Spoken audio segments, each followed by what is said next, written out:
Bismillahirrahmanirrahim. Assalamu alaikum. This is Saddam Hussain, and today we are going to learn the biology of class 10th, and we had started our first chapter, gases exchange.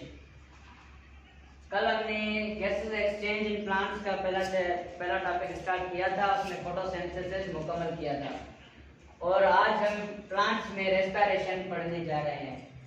Photosynthesis का जो process था वो day time में होता है। Photosynthesis only occurs in day time.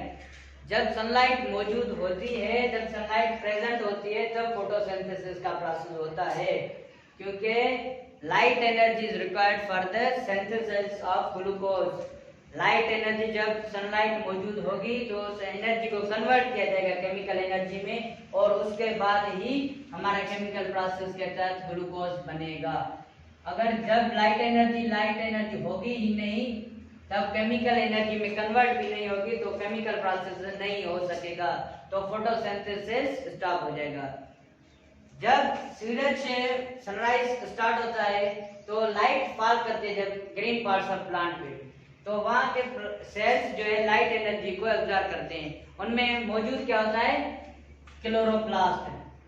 Chloroplast की मदद से वो लाइट एनर्जी को, जो फोटॉन्स ऑफ लाइट होते हैं, उनको क्या करते हैं? एब्जॉर्ब करते हैं। उनकी एब्जॉर्प्शन करने के बाद उनको लाइट एनर्जी को कन्वर्ट करते हैं केमिकल एनर्जी में, ताकि वो केमिकल प्रोसेस करवा सकें। और उसमें बहुत सारे एंजाइम्स होते हैं और बहुत सारे प्रोसेस होते हैं, वो हम फोटोसिंथेसिस प्रोसेस में बायोकेमिकल में पढ़ेंगे। बायोकेमिकल प्रोसेस में वो हम मुकम्मल तरह से पढ़ेंगे। और 9th चैप्टर का, ये पहला 9th चैप्टर का शायद 7th चैप्टर है, उसमें हमने मुकम्मल तरह से पढ़ लिया है कि फोटोसिंथेसिस और रेस्पिरेशन कैसे होती है। तो क्लोरोप्लास्ट जब मौजूद होगा वो ग्रीन पिगमेंट शो करता है, और उसके बाद वो फोटोसिंथेसिस करवाने में हेल्प करता है। ग्रीन पिगमेंट्स होने की वजह से वो वेवलेंथ जो लाइट की होती है, सबसे ज्यादा वेवलेंथ लाइट की होती है। वेवलेंथ कौन सी होती है लाइट की? रेड लाइट की ज्यादा वेवलेंथ होती है। तो वो जो दूसरी लाइट्स हैं वो एब्जॉर्ब करता है, जिनकी वेवलेंथ ज्यादा होती है, और उनमें एनर्जी होती है, वो एनर्जी को लेता है, खुद हासिल करता है। तो उससे जो फोटॉन की एनर्जी है, उस फोटॉन की एनर्जी को वो कन्वर्ट करता है केमिकल एनर्जी में, और उसके बाद उस एनर्जी को ट्रांसफर करता है ताकि वो केमिकल प्रोसेस हो सके, जिससे वो कार्बन डाइऑक्साइड और वाटर को मिलाकर क्या बना सके? ग्लूकोज बना सके। तो ये सारा जो था प्रोसेस हमने कल फोटोसिंथेसिस में डिस्कस किया था कि वो कौन से वक्त में प्रोसेस होता है। वो प्रोसेस कौन से वक्त में होता है? डे टाइम में फोटोसिंथेसिस। फोटोसिंथेसिस के लिए जो वेस्ट प्रोडक्ट थी वो ऑक्सीजन थी, मतलब ऑक्सीजन का वहां पर कोई काम नहीं था, लेकिन हाँ रेस्पिरेशन में उसका काम है। तो फोटोसिंथेसिस के हिसाब से वो क्या हुई? Waste product. और उसके लिए एसेंशियल प्रोडक्ट क्या हुई? कार्बन डाइऑक्साइड और वाटर।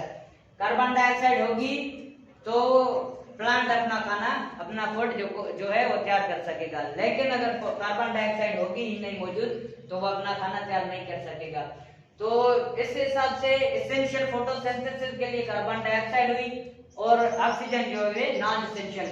लेकिन अब प्लांट कंप्लीट ऑक्सीजन को रिमूव नहीं करते, क्योंकि दूसरे जो पार्ट्स हैं, नॉन क्लोरोफाइलस पार्ट्स जो हैं, वो डे और नाइट में दोनों non chlorophyllous parts of plant क्या करते हैं? जो ग्रीन पार्ट्स नहीं होते वो डे एंड नाइट क्या करते हैं? रेस्पिरेशन करते हैं।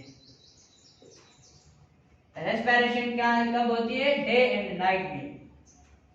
अगर डे भी हो नाइट भी हो, तो फोटोसिंथेसिस सिर्फ और सिर्फ नाइट में, डे में होता है, नाइट में नहीं होता है। रेस्पिरेशन डे एंड नाइट में होता है। ऐसे पार्ट्स प्लांट के जिसमें ग्रीन पिगमेंट मौजूद नहीं है, तो वो पार्ट्स प्लांट के क्या करते हैं? रेस्पिरेशन करते हैं। वो फूड को ऑक्सीडाइज यानी ब्रेक करते हैं और उससे एनर्जी हासिल करते हैं। चलो, फोटोसिंथेसिस के प्रोसेस से ये हमें पता चला कि उसके लिए ऑक्सीजन वेस्ट था। अब रेस्पिरेशन के हिसाब से देखते हैं क्या वेस्ट है क्या एसेंशियल है। हमने बोला था फोटोसिंथेसिस डे टाइम में, नाइट टाइम में ब्लॉक हो जाएगा, नाइट टाइम में ये नहीं होगा। तो नाइट टाइम में क्या होगा? डे टाइम में भी रेस्पिरेशन होती है। हम ऑर्गेनिजम्स जो है, हम एनिमल्स, वो रेस्पिरेशन करते हैं, फोटोसिंथेसिस नहीं करते। लेकिन प्लांट्स फोटोसिंथेसिस करते हैं, वो रेस्पिरेशन भी करते हैं। फोटोसिंथेसिस और रेस्पिरेशन भी करते हैं। मेटाबॉलिज्म ये टॉपिक है, मेटाबॉलिज्म पर हम अलग डिस्कस करेंगे एक न्यू वीडियो में। वो मेटाबॉलिज्म क्या होता है, उसके दो पार्ट्स हैं, दो टाइप्स हैं, एनाबॉलिज्म और कैटाबॉलिज्म, वो हम डिफाइन करेंगे। लेकिन पहले हमें रेस्पिरेशन, प्लांट का टॉपिक है, ये डिस्कस कर लें। रेस्पिरेशन डे एंड नाइट होता है, वो 24 आवर्स चलता रहता है प्रोसेस।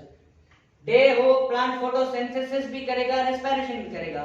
ऐसे पार्ट्स प्लांट के जो ग्रीन होंगे वो फोटोसिंथेसिस करेंगे, और जो ग्रीन पार्ट्स के अलावा जो दूसरे पार्ट्स हैं, फॉर एग्जांपल स्टेम हुई, रूट हुई, फ्लावर के जो पेटल्स हुए, या फिर से ऐसे अलग अलग रूट की नूडल्स हुए, रूट हेयर्स हुए, तो वो जो करेंगे रेस्पिरेशन करेंगे, फोटोसिंथेसिस नहीं करेंगे।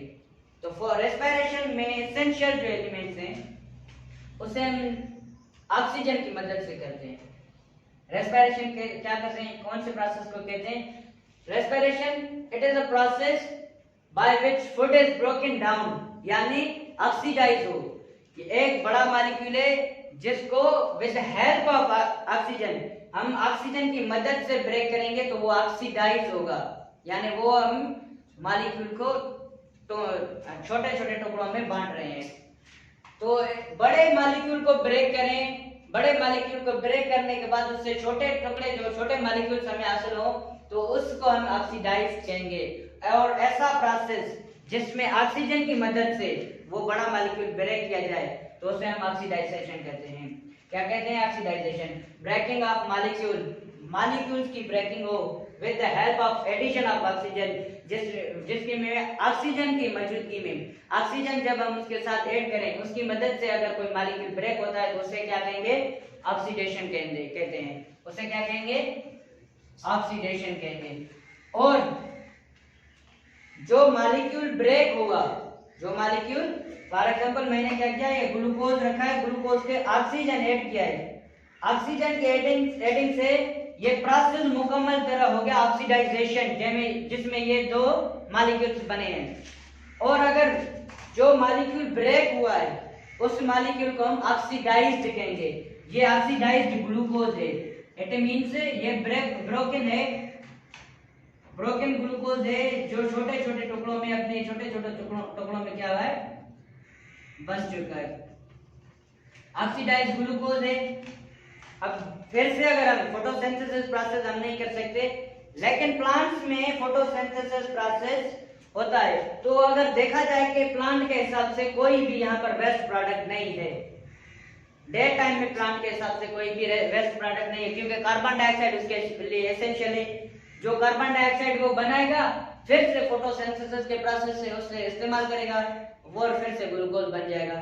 तो वाटर भी उसके लिए एसेंशियल है, वाटर और कार्बन डाइऑक्साइड फिर से मिलाएगा और फिर से वो फोटोसिंथेसिस प्रोसेस करेगा। लेकिन नाइट टाइम में उसके लिए जरूरी नहीं है कि कार्बन डाइऑक्साइड रखे, क्योंकि नाइट टाइम में फोटोसिंथेसिस नहीं होती। तो नाइट टाइम में कार्बन डाइऑक्साइड प्लांट के लिए वेस्ट है, लेकिन डे टाइम में वो वेस्ट नहीं है, क्योंकि फोटोसिंथेसिस प्रोसेस दोबारा हो रहा है। तो रेस्पिरेशन में हमने देखा कि प्लांट के लिए कोई भी वेस्ट प्रोडक्ट नहीं है डे टाइम में। लेकिन अगर आपसे कोई पूछे नाइट टाइम में कौन सी वेस्ट प्रोडक्ट है प्लांट की, तो आप बोलेंगे कार्बन डाइऑक्साइड। अगर डे टाइम में आपसे पूछे कौन सी वेस्ट प्रोडक्ट है प्लांट की, तो आप बोलेंगे ऑक्सीजन। क्या बोलेंगे? ऑक्सीजन, क्योंकि डे टाइम में फोटोसिंथेसिस चलता रहेगा, डे टाइम में फोटोसिंथेसिस प्रोसेस चलता रहेगा और उससे क्या बनती रहेगी? ऑक्सीजन। जो एक्सेस ऑक्सीजन होगी, जो ज्यादा विस्तार ऑक्सीजन का होगा, वो रिलीज होता जाएगा। और नाइट टाइम में आप देखेंगे, नाइट टाइम में क्या है, रेस्पिरेशन हो रही है, तो नाइट टाइम में कार्बन डाइऑक्साइड क्या होगा? रिमूव होगा। अगर डे टाइम में भी रेस्पिरेशन हो रही है प्लांट के दूसरे पार्ट्स में, तो वो ऑक्सीजन जो है उसके लिए वेस्ट नहीं है डे टाइम में, क्योंकि वो कार्बन डाइऑक्साइड वापस आएगी। ऑक्सीजन तो रिमूव हो रही है, कार्बन डाइऑक्साइड प्लांट ले रहा है फोटोसिंथेसिस के लिए, ऑक्सीजन क्या हो रही है? रिमूव हो रही है। कार्बन डाइऑक्साइड जो दूसरे पार्ट्स से बनी है, फॉर एग्जांपल प्लांट की बॉडी से बनी है कार्बन डाइऑक्साइड, वो बाहर आई, एनवायरनमेंट में आई, वो एनवायरनमेंट से फिर से स्टोमेटा के जरिए प्लांट के अंदर आ जाएगी और प्लांट फिर से फोटोसिंथेसिस का प्रोसेस स्टार्ट करेगा। लेकिन इसका मतलब ये हुआ कि डे टाइम में कार्बन डाइऑक्साइड प्लांट के लिए वेस्ट नहीं हुई। लेकिन उसके लिए फिर भी वेस्ट क्या है, ऑक्सीजन है। नाइट टाइम में प्लांट के लिए ऑक्सीजन वेस्ट नहीं है नाइट टाइम में, क्योंकि रेस्पिरेशन अभी तो चल रही है। रेस्पिरेशन के हमने बोला था कि ऑक्सीजन एसेंशियल है, क्योंकि अगर हमें ग्लूकोज मॉलिक्यूल को ब्रेक करना है तो ऑक्सीजन से हम उसे बर्न करेंगे।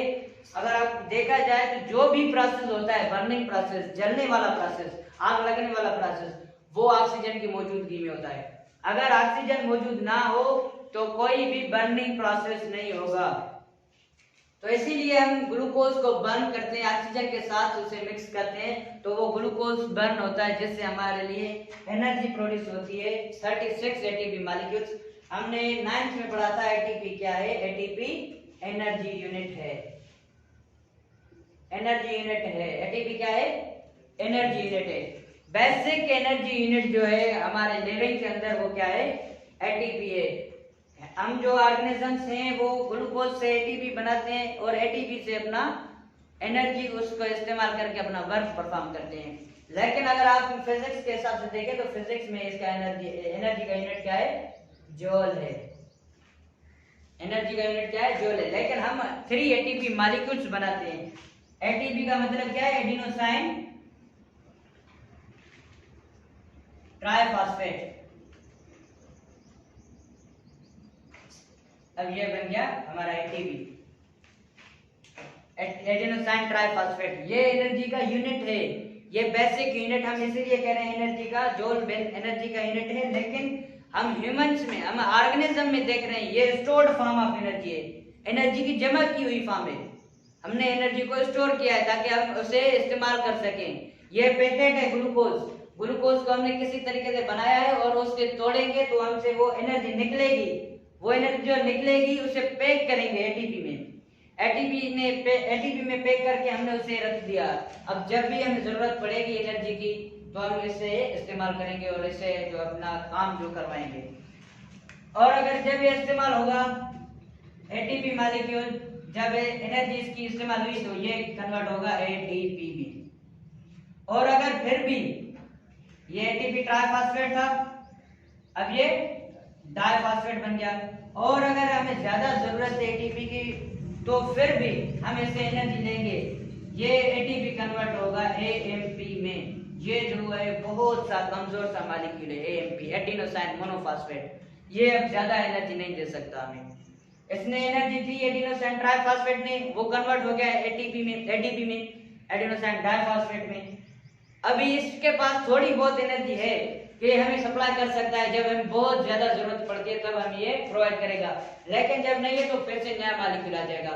जब हमें एटीपी कमी हो गई हमारे अंदर, एटीपी मौजूद है तो फिर हम एटीपी से लेंगे एनर्जी, और एनर्जी भी एटीपी जो कन्वर्ट होगा वो है एडिनोसाइन मोनोफॉस्फेट में। अब मोनोफॉस्फेट ऐसा हो चुका है, बूढ़ा हो चुका है, इसमें ज्यादा ताकत नहीं है कि वो काम कर सके, ये ज्यादा ब्रेक नहीं होगा। फिर इसकी लोडिंग होगी, फिर से ये एटीपी में कन्वर्ट होगा, फिर से इसमें फास्फेट ऐड किया जाएगा, एडीपी एएमपी से एटीपी बनेगा, फिर से फास्फेट ऐड होगा, फिर एटीपी बन जाएगा। 2 फास्फेट मॉलिक्यूल में से मिलेंगे, ये एटीपी बनेगा। इससे एक फास्फेट मॉलिक्यूल निकला तो ये क्या बना, एडीपी, और एडीपी से एक और निकला तो ये बना एएमपी, फास्फेट मॉलिक्यूल। अगर फास्फेट मॉलिक्यूल जो एटीपी से, एडिनोसाइन ट्राइफॉस्फेट है, उसमें से ट्राइफॉस्फेट में से एक फास्फेट गया तो एनर्जी रिलीज हुई, फिर से फास्फेट ग्रुप गया, फिर एनर्जी रिलीज हुई, और वो एनर्जी हम इस्तेमाल करते हैं अपने वर्क परफॉर्म करने में। हम मसल्स को कॉन्ट्रैक्ट करवाते हैं, हम मसल्स की जो भी वर्क हम परफॉर्म करें, आईलेट्स वर्किंग कर रही है, ब्रेन वर्क कर रहा है, हमारे हैंड वर्किंग कर रहे हैं, हम वॉकिंग कर रहे हैं, हमारे मसल्स पूरी वर्क कर रहे हैं, जो भी प्रोसेस हो रहे हैं वो किसकी मदद से हो रहे हैं, एटीपी की मदद से हो रहे हैं। तो फोटोसिंथेसिस और रेस्पिरेशन में ये फर्क है कि फोटोसिंथेसिस में हम स्मॉल मॉलिक्यूल्स को कंबाइन करके एक बड़ा मॉलिक्यूल बनाते हैं, रेस्पिरेशन में हम क्या करते हैं, बड़े मॉलिक्यूल को ब्रेक करके छोटे मॉलिक्यूल्स में कन्वर्ट करते हैं। और जो फोटोसिंथेसिस का वेस्ट प्रोडक्ट है वो ऑक्सीजन है, और रेस्पिरेशन का वेस्ट प्रोडक्ट कौन सा है, कार्बन डाइऑक्साइड है। अगर ऑर्गेनिजम्स में देखा जाए कि एनिमल में वेस्ट प्रोडक्ट कौन सा है रेस्पिरेशन में, तो हम बोलेंगे कार्बन डाइऑक्साइड, क्योंकि एनिमल्स फोटोसिंथेसिस नहीं करते, ऑक्सीजन के लिए एसेंशियल है। अगर प्लांट्स के लिए देखें कि वेस्ट प्रोडक्ट कौन सा है, तो प्लांट के लिए पूछेगा डे टाइम में और नाइट टाइम में। अगर पूछेगा डे टाइम में बेस्ट प्रोडक्ट कौन सा है तो हम बोलेंगे ऑक्सीजन है। अगर नाइट टाइम में पूछेगा तो कार्बन डाइऑक्साइड है। समझ में आ गया फोटोसिंथेसिस और रेस्पिरेशन में डिफरेंसेस क्या है? समझ में आ गया? कोई क्वेश्चन नहीं है? अगर कोई क्वेश्चन है आपको भी तो आप कमेंट सेक्शन में क्वेश्चन लिख दीजिएगा, मैं आपका क्वेश्चन पढ़कर आपको रिप्लाई जरूर करूंगा। शुक्रिया।